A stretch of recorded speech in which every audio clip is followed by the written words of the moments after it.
Okay, it was time for me to make this video because I think it's the kind of video that you are going to want to make going forward in order to be successful on YouTube in 2026 and beyond.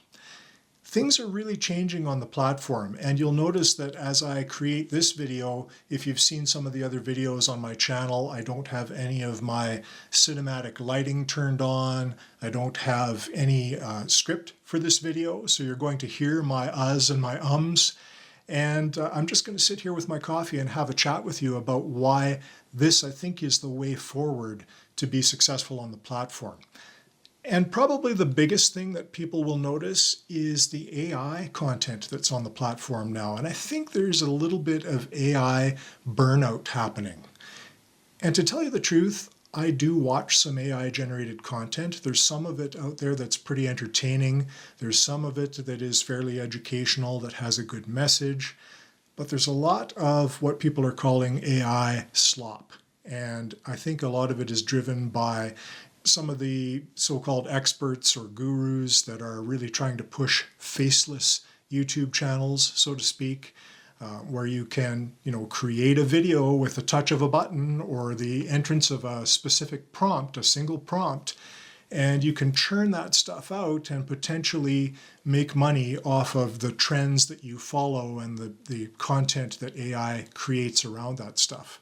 And there's just so much of that happening that it's getting difficult to differentiate between a lot of what's out there. And so I think there is a burnout factor for that. And people are appreciating a real person showing up for a conversation, even more so this day and age as that AI-generated content continues to increase. And part of that AI-generated content is some of it is really good. Like some of it is incredibly high production value stuff.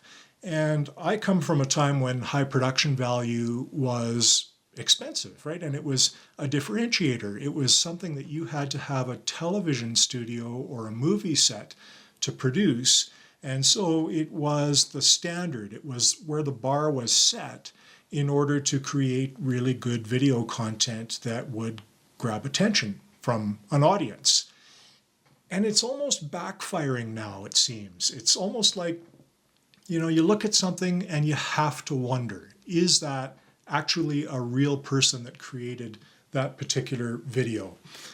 And when it comes to that point, are we really doing ourselves a service? Like, I ask myself that question. Is this really valuable for me and my audience to be doing something that, for me still takes a long time if I'm doing it manually with layering in a manual editor, versus somebody that just enters a prompt on an AI generating video creator?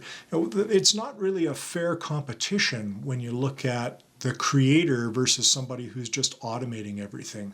And the audience may not be able to tell. So is it worth that investment? Is it worth my time? Is it worth the audience's time? And so there is this element of skepticism around content that looks like it's overproduced. And something else I think is important is, like, I just had this pause, right, as I was transitioning into my next idea. I think that's a piece that's missing too, and I'm guilty of it. When you look at my other content, I do a lot of jump cuts from idea to idea, and I'm wondering now if that's something that's backfiring on me as well, because that's something that AI can do, again, in a split second. And it's something that for me, for a long time, was a way to generate retention. And other creators have done this too, where you just kind of have this very quick cut, a very quick jump cut between sentences. So there is no pause, and you're on to the next thing, which keeps people watching in theory. And I'm not sure that that's working anymore either. I think there is an appreciation now for the pause and the stutter and the ums and the ahs and the slightly going off track on occasion. I don't know. Let me know in the comments if you think I'm on the right track. But I do think that there is a sense of a real person is actually saying this, and so there is value in that. So yeah, let me know what you think about that. And along with that is this idea of zero editing long form content, which it seems to me, and let me know if you see this on other channels, but it seems to me that YouTube is actually rewarding this kind of video now, where you can just have a casual conversation with somebody and it is not edited heavily or at all. And I'm going to try and not edit this video at all. And people will sit and they will listen to that kind of video, that kind of creator talking and sharing their story, because it is genuine. And maybe that's why YouTube seems to be rewarding it. There are videos that are good examples of that on some of the channels that I follow that seem to get a whole lot of views versus some of my more recent videos, especially, which are meant to be educational in the space I work in, where I'm trying to show people how to build a personal brand or a corporate brand for an advisory service in the digital space and be recommended by AI, ironically. So there are elements of that have to kind of be scripted and built in, but I think that maybe YouTube is not necessarily recognizing that that's something people will sit and watch like maybe they used to at one time. So there's an opportunity perhaps to weave in some storytelling and some more human delivery, I guess, of information rather than really producing and editing stuff and putting out polished, so to speak, content. I think so anyway. And something else I think too is AI generated content. AI is really, really good at pulling together the facts around things. So when you're in the business of expertise, to look at AI, to use an AI tool to pull together all of the different things that are part of what you might be trying to teach somebody or a message you might be trying to send to somebody. It's really quick to do that, and it's really easy to generate a video around that stuff. And frankly, I use AI to help with my research too and my script writing when I am using a script for a video. And it's very, very efficient to do that, and I teach others to do that as well. But I think now there has to be some proprietary insight. You can't just sort of regurgitate what other people have already put out on the internet. You have to share some of your own experiences.